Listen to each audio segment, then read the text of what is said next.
Hello, and welcome to Amnesia: The Dark Descent, the game that kind of started this whole Let's Play trend, I think.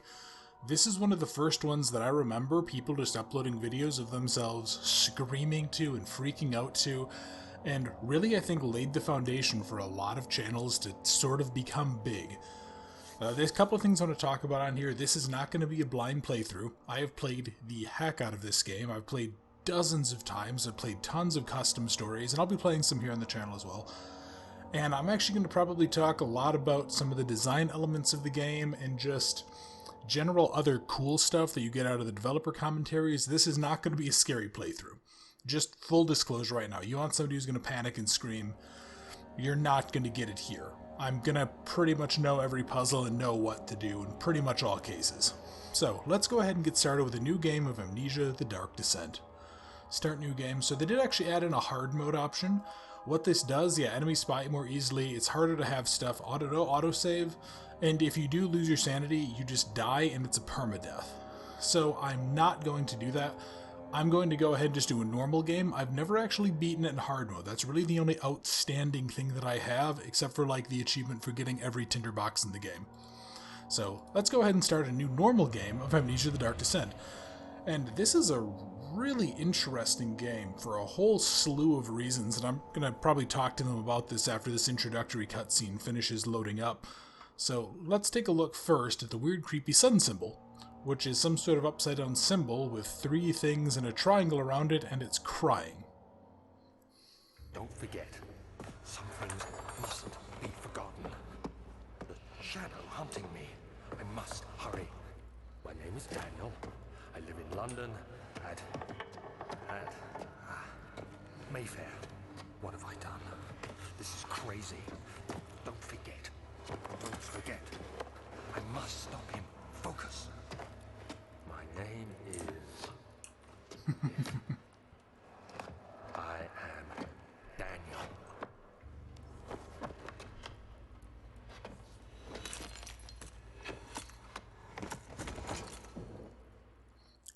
And so it begins. So what do we know?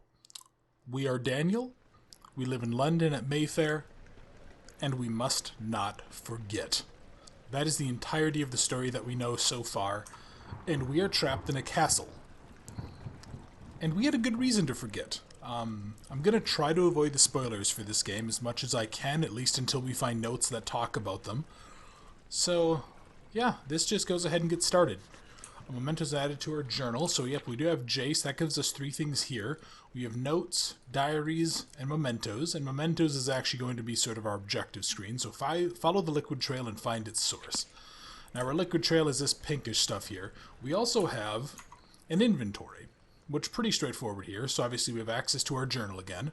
We have health, we have sanity, we have oil for a lantern, which is going to be our main light source, tinder boxes, which we can use exactly to light night sources in the environment, and then just general items that we can use. So for example, if I had a tinder box, I could light up this candle.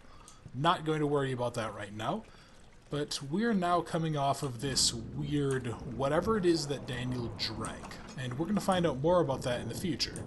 So yeah, here's our first tinder box. Use to light candles and other light sources in the environment. The number is shown in the inventory. We're going to have a pretty healthy amount of them. I am going to light up maybe a little bit more than I otherwise normally would. I did have to boost the gamma to get the recording software to come out right, because this game was one of the first ones to do darkness really well. At least that memory serves. I remember a lot of the time in old games, the darkness, it never really looked right. It would be like, oh yeah, Daniel has a little freak out moment here. For the record, I do have the volume at max, so if it does sound a little off, my apologies. I'm going to try to get it done. Oh.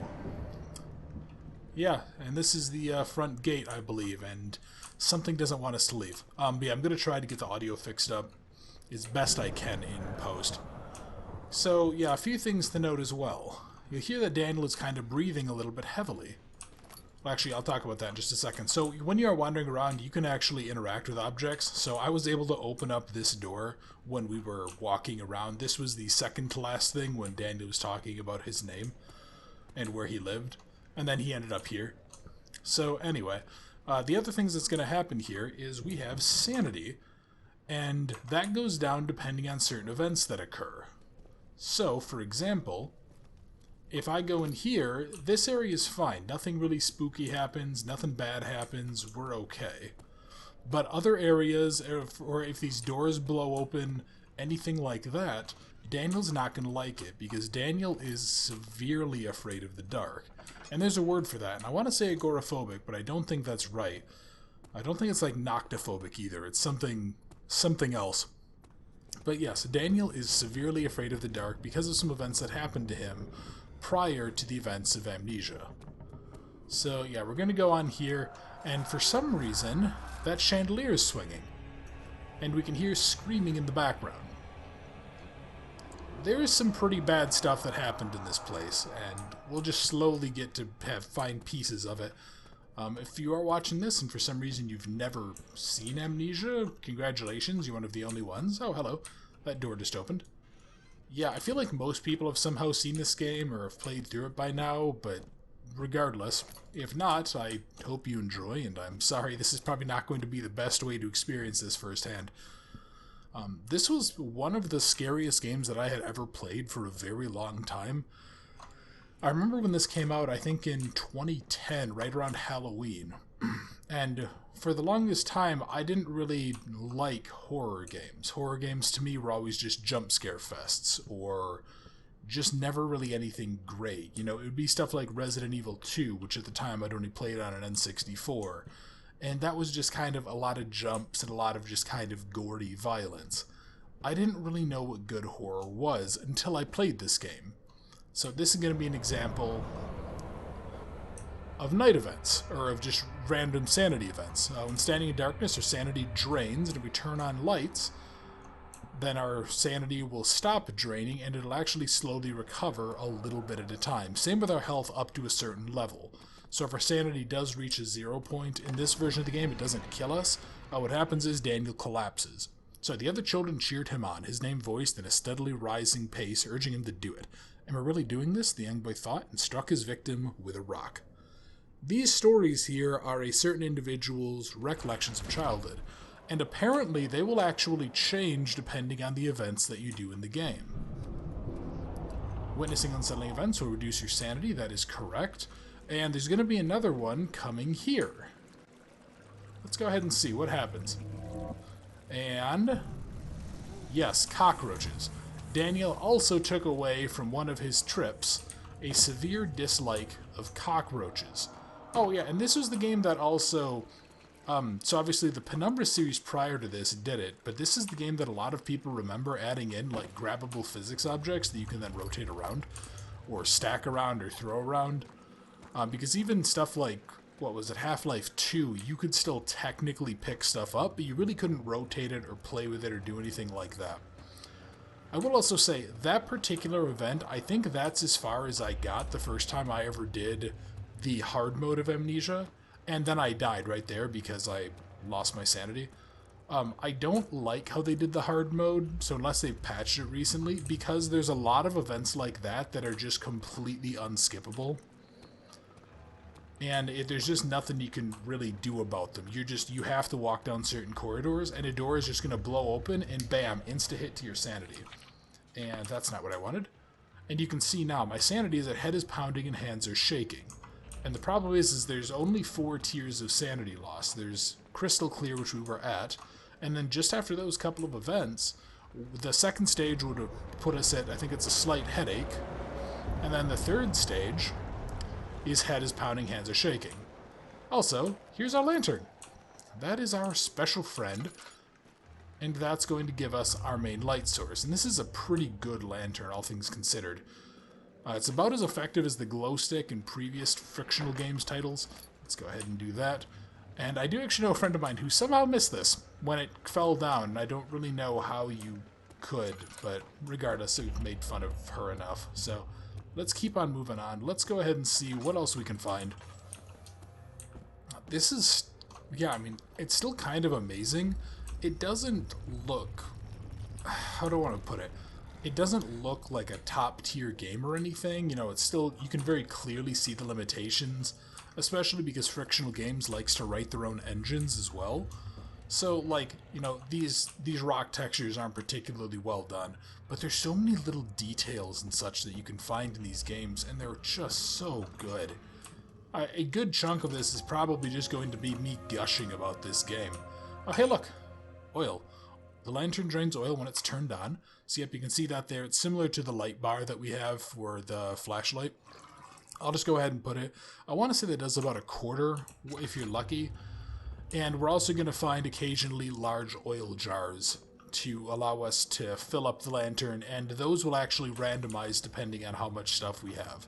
So here's our first note for the game. 19th of August, 1839. I wish I could ask how much you remember. I don't know if there will be anything left after I consume this drink. Don't be afraid, Daniel. I can't tell you why, but know this. I choose to forget. Try to find comfort and strength in that fact. There is a purpose. You are my final effort to put things right. God willing, the name Alexander of Brandenburg still invokes bitter anger in you. If not, this will sound horrible. Go to the inner sanctum, find Alexander, and kill him. His body is old and weak, and yours, young and strong. He will be no one last thing. Oh, dang it, sorry. A shadow is following you. It's a living nightmare, breaking down reality. I have tried everything, and there is no way to fight back. You need to escape it as long as you can. Redeem us both, Daniel. Descend into the darkness where Alexander waits and murder him. Your former self, Daniel. Alright, and that is basically the outline to the story. We need to go find and kill Alexander of Brandenburg, who is the Baron of this castle. And yeah, he even has these little sneaky rooms in here, and we're going to find out why down the hall, or down the road, but let's go into the entrance hall. The fragrant taste of rose lingered in his mouth. Turkish delights, he thought, just like the ones at the consulate in Constantinople. I'm trying to remember if I've ever actually had a Turkish delight, but I don't think so. No, I feel like I've had them once at some like ethnic food store that is around here. I think it's a place called World Market. Yeah, I think that they've sold them at one point, or I've had them at one point in my life. They remember just being very different. Ah, hello. Alexander, is it inside the castle? In a manner of speaking. Come, bring the lamp. You've been to the refinery, have you not? I don't believe I have. Is it connected to the... what did you call it? The inner sanctum. My most precious chamber, Daniel. And it lies well beyond the refinery. In fact, it lies beneath the very stone of Brandenburg. And that was just a crack at our first crack really at hearing the voice of Alexander. So Daniel came here for his help escaping the shadow. Now the shadow we don't really know a lot about except that it wants Daniel. And it has a good reason for wanting Daniel. He stole something from it. And we're going to hear about why later. But first, let's go ahead, let's just see what happens. Let's try to leave. And we can't leave. This reddish stuff here is basically the shadow. We can't really perceive it. It exists, but it's invisible. It exists sort of outside of our ability to see. That reddish material, which is some sort of like organic muscle tissue, is basically the, I guess I'll just call it like the leftover remnants of its passage through our world. Alright, so this here, it's tough and pliant, it can't be torn by hand or tools. And let's go into mementos. Some sort of organic tissue blocks the path. Can it be dissolved? Well, the good news is, yes it can. And we need to go ahead and get a few things in order to do that. So first order of business, I'm trying to actually remember this one. Don't know if you heard that. We just heard a woman saying, "No, get away from me." We'll go investigate that later. Let's head on down this way first. I believe this is the archives. Yes, this should be the first place that we go to. And down here is a boarded up door. There's going to be a few doors that are like this. Most of them we're not going to be able to get through. But let's go on into the archives first and foremost, and let's see. He fell to the kitchen floor, tears beginning to well in his eyes as he received the first kick to his stomach. Hazel remained hidden, in fear she, too, would be punished. Yeah, so I'm just going to tell you right now, most of these are going to be Daniel's memories. And Daniel did not really have the greatest childhood, and neither did his sister Hazel. But we'll see why as we progress forward in the story. Yeah, okay, and that's just more physics stuff. Let's take a look at this note here. 16th of May, 1839. The unflinching African sun has continued to plague our expedition, making it impossible to dig until dusk. How Professor Herbert managed to find the location in these vast plains of nothingness remains a mystery to me. When I asked him about the tomb again, he told me about the legend of Tin Hanan, the mother of us all. An interesting story in its own right, but I can't help feeling there's more. Later that evening, we uncovered a passage beneath the dunes leading to a sand-covered stone structure. The professor was confident it was the tomb we sought and ordered the others to clear the way late into the dark, cold night. Tomorrow, I shall lead the men into the ancient structure, hoping to reach the burial chamber. No matter what the professor is keeping from me, the dig should yield something interesting to take back to London and the British Museum. Alright, and that was Daniel's diary, a note on his trip to Algeria. So Daniel is, I believe he was basically a doctoral student, and he worked with a professor of his named Herbert. And they went on a little expedition to go find some stuff, and Herbert apparently knew about a tomb to a person called Tin Hanan. I'm not actually super well versed on the whole backstory of some of the religious stuff that they talk about here. You're going to have to go ahead and reference it on your own, but I believe one of the good starting points would be an old faith called Mithraism. Also, yeah, so you just got a chance to see that. If you stand in the dark too long, a couple of things are going to happen. So you see I have that light blue tinge. We saw that in, I think it was in Penumbra, and then if we crouch, eventually I think the tinge will actually get, this might be a little too bright. See if I can get a nice dark area here. So yeah, we have this light blue tinge that if we stay here, I think it eventually gets a little bit better. But that's sort of our passive light source, similar to what we had in Penumbra. And you'll notice that our vision starts, that's horrifying, vision starts to go a little bit blurry, and you can hear a crunching sound in the background. Maybe, just maybe. That's actually Daniel grinding his teeth, which is kind of horrifying. But there's another note here. This is Wilhelm's contract. I hereby offer my full attention and services to Alexander, Baron of Brennenburg. This contract shall reign for a total of 3 years, and my freedom shall return to me. In addition, Alexander, Baron of Brennenburg, is to recommend my services at the Prussian royal court and within the sanctum of the Order of the Black Eagle. May no man break this seal. Wilhelm, House of Garrick. Alright, so that is another little side story that we're going to just hear bits and pieces of. Let's see, I can still open up this one. Yeah, there's a lot of stuff going on here. They did a really good job sort of building out the world. Alright, and this is the main hall of the archives, and we're going to get to that actually through this room right down here. Come on, here we go. Did you just hear that noise? That little gurgling whisper type of thing? That's not a good noise. That's actually a very unhappy noise, because that's the noise that the monsters make.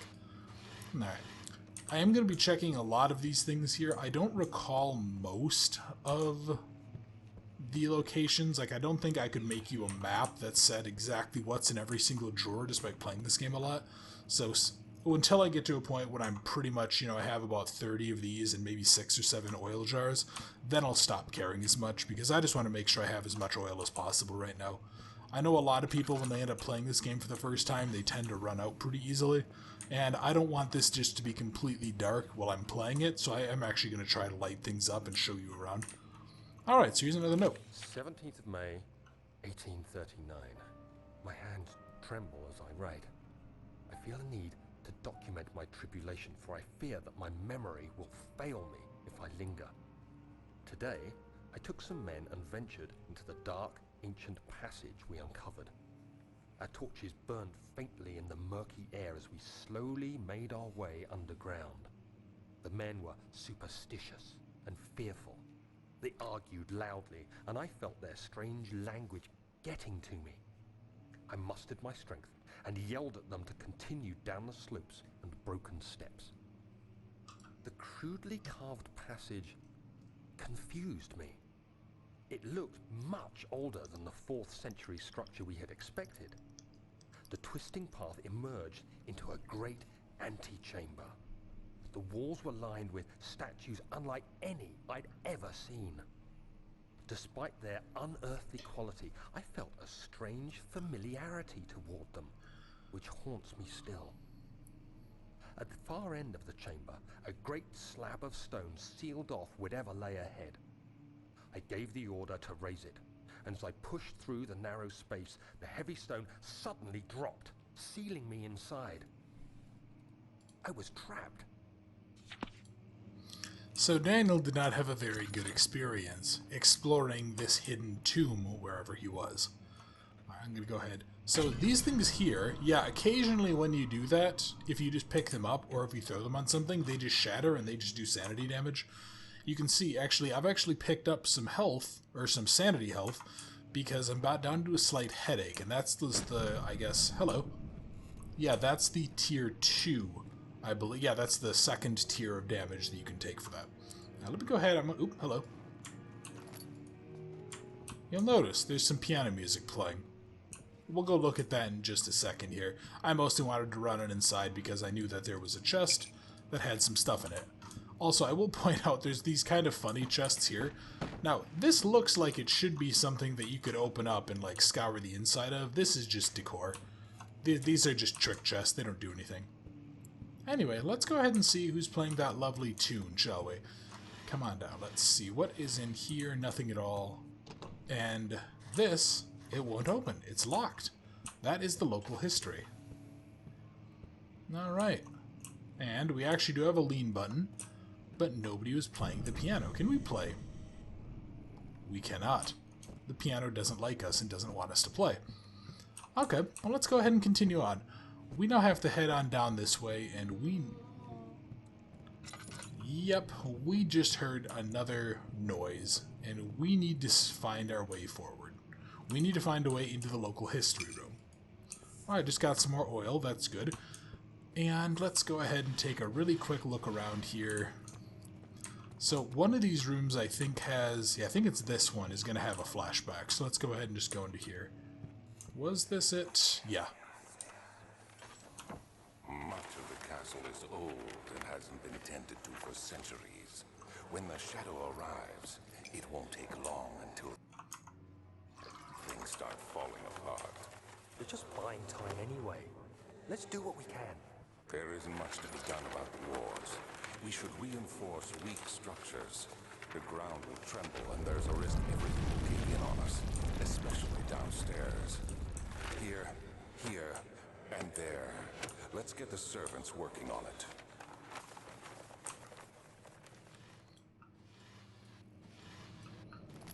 Alright, and that was Daniel and Alexander talking about needing to reinforce this structure because the shadow is chasing Daniel. And this structure is very old and won't be able to take the stresses of the shadow chasing him. But first, note. Oh, hello. So this is actually, there's a few notes like this that'll actually teleport the player elsewhere. 17th of May, 1839. After pounding the unforgiving stone wall for what seemed like an eternity, I realized it was hopeless. I was trapped. I fell to the ground, gasping for air, trying to focus. That's when I saw a faint blue shimmer. My weakened body was heavy to carry, but I managed to push myself toward the enchanting light. It was waiting for me. Enclosed in dark nothingness, I felt myself drawn to the mystic light. I reached out, closing it in my hands. The faint glow escaped my fingers and began to spark brightly and spirit me away, unlocking alien memories of spiraling towers, endless deserts, and impossible geometry. The next thing I can remember is the grating sound of stone being lifted. the voices of the Arabs pulling me to safety, and grasped firmly in my hands was the broken pieces of a most peculiar relic. So, Daniel was not only trapped in there, but he found something. He found a special orb. That orb, ultimately, is what the Shadow wanted. But, we're now trapped. This area got collapsed in on. But you'll notice that there is a certain gap here. Fragile, but not breakable by hand. So, funny fact, a lot of the time with stuff like that, you actually can just force your way through it. What you're supposed to do is just pick up a helmet, and if you throw it, it does that same cracking thing.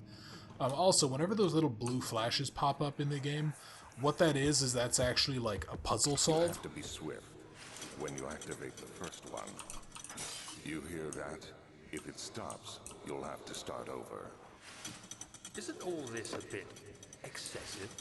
You can never be too careful, Daniel. So they have basically a pulling book puzzle. Now you might have, we might have just heard a bit of a monster noise there, but also you'll notice a few books are standing out. There's 3 of them that we have to pull, so there's the first one. And yes, this game is going to have some of the same effects that you saw in the Penumbra videos, where I'm going to suddenly try to grab something and then just look all over the place. But yeah, when I came through here, that blue light that you saw, it's a sanity boost, so now I'm crystal clear, but there is also a note back here. Local folklore, Altstadt and Brenneberg Castle, 1801. I'm not going to read all of these really long ones, I'm just going to kind of scatter through them. But Altstadt, deep in the Prussian woods, it's home to lots of scattered lakes, there's proof of widespread superstition in the locals, and you should indulge the conversations because they're entertaining. There's stories of the Gatherers, people back in the 30 Years' War who are soldiers that abandoned their duty, got lost, and were damned to roam the woods. These things are actually real in this game, but we'll go ahead and hear a little bit more later. There's also a visit undone, where Heinrich Cornelius Agrippa, who was a well-known erudite, and I think he was actually a really well-known occultist back in the 16th century or something like that. He went ahead, he visited a whole bunch of people, and then he went into the woods and disappeared, and he never, ever came back. They lost track of him. Although people think that he passed away in a place called Grenoble 10 years later. He dismissed the notion of ever visiting Altstadt, which makes you wonder what really happened. Well, that's very interesting. Okay. Who is this mysterious man who visited the sleepy hamlet in the woods, and what happened to him? And then there is the immortal Baron. The Baron of Brenneberg lives a reclusive life. It was the original castle was consumed by fire in the late 16th century, and then it was rebuilt by Baron Alexander, a nobleman from the Rhinelands, claiming the role as protector of the Prussian state. Very secretive. They don't know when his birth or death was, and his offspring, if he has any.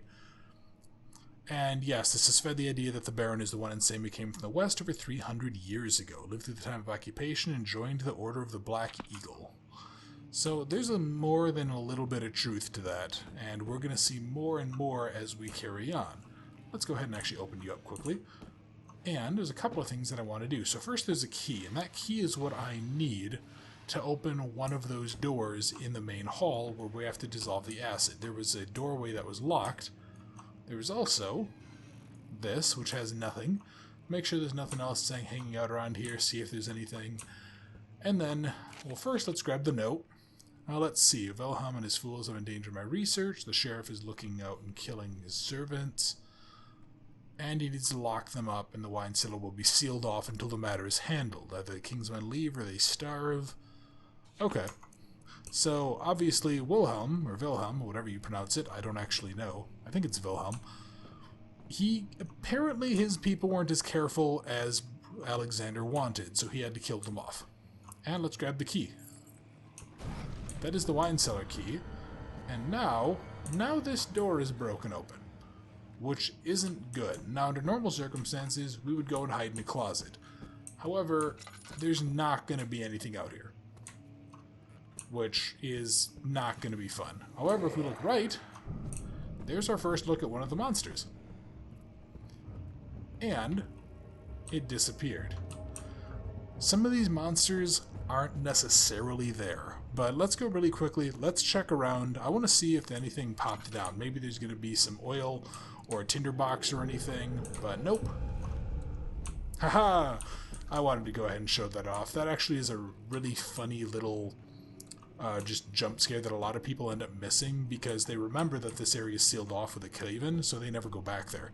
I actually ended up finding out about that years later. So there, even for me, there's things about this game that I still don't know for sure.